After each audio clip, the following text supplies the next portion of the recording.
کیا اس کا مطلب میں بھی شادی نہیں کروں. بالکل مت کرو. شادی تو نا میرا اپنا یہ خیال ہے کہ شادی جو ہے نا ایکسٹرا ٹینشن ہے. اب پتہ کیا میں ویسے بعض اوقات بڑی حیران ہوتی ہوں. شادی کیا دیکھو ایک آدمی ہے شادی کرتا ہے پھر اپنی بیوی بچوں کے لیے کماتے کوئی زندگی اس کی نہیں رہ جاتی نہ عورت کی نہ. پھر وہ بچے پیدا کرتے ہیں پھر وہ ان بچوں کا سوچنا شروع کر دیتے ہیں ان کے لیے گھر بناؤ ان کے لیے کپڑے اسکول یہ وہ پھر بڑے پیار سے ان کو بڑا کر رہے ہوتے اپنی دونوں کی وہ جو آدمی عورت ہوتی ہے نا ان دونوں کی زندگی جو ہوتی ہے نا وہ کہیں گم ہو جاتی ہے. مطلب ان کو پتہ ہی نہیں ہوتا کہ وہ دونوں زندہ بھی ہیں کہ مر چکے ہیں. ان کی زندگی جو ہوتی ہے نا کہیں گم ہو جاتی ہے. پھر صرف وہ بچے رہ جاتے ہیں پھر بچے بڑے ہو جاتے ہیں. یہ میں تمہیں جو دنیا کی روٹین میں دیکھ رہی ہوں نا میں اس کی بہاف پر بات کر رہی ہوں. پھر بچے بڑے ہو جاتے ہیں.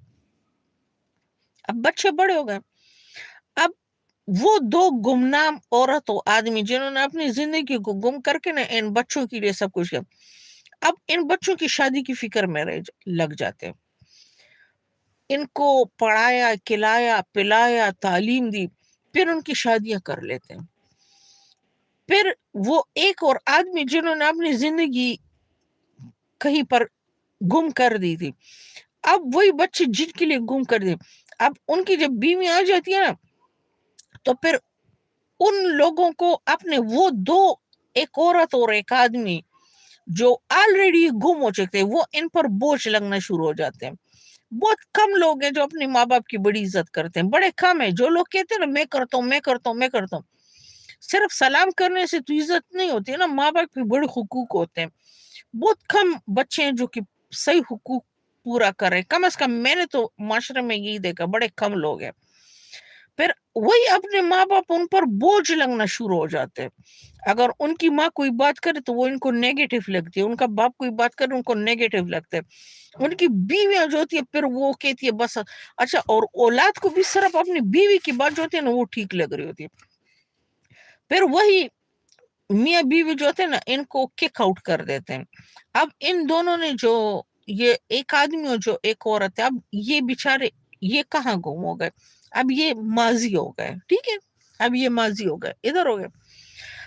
اب جس نے اپنے بیٹے کی شادی کی اب وہ بیٹا اور عورت اب دو نئے اور بندے آ گئے ان کی جگہ پر. اب یہ دو نئے بندوں نے پھر سے سٹرگل سٹارٹ کری. اب ان کے اب آگے والی نسل ہے. پھر اب یہ لوگ شروع میں تھوڑا سا انجوائے کریں گے سال ڈیڑھ سال پھر بچے پھر ان کے لیے کھانا پکانا اسکول گھومنا یہ وہ. اب یہ دو جو نئے بندے ہیں نا اب یہ ماضی ہو گئے. یہ دو ماضی ہو گئے. ٹھیک ہے ان کو تو کک آؤٹ کر دیا. اب یہ جو نئے دو آئے نا اب یہ دونوں آہستہ آہستہ گمنامی کی طرف جا رہے ہیں. اب وہ جو یہ باتیں جو گم ہو چکے ہیں نا اب یہی والا قصہ پھر ریپیٹ کیا جا رہا ہے. ایک نئے جوڑے کے ساتھ ریپیٹ ہو رہا ہے اور پھر آگے ایک اور کے ساتھ ریپیٹ ہوگا اور پھر ایک اور کے ساتھ ریپیٹ ہوگا اور پھر ایک اور کے ساتھ. تو یہ کیا مطلب نان سینس سی بات ہے نا. تو میں اس لیے ان جمیلوں میں نہیں پڑتی. اب آ جاتی ہوں میسیجز کی طرف.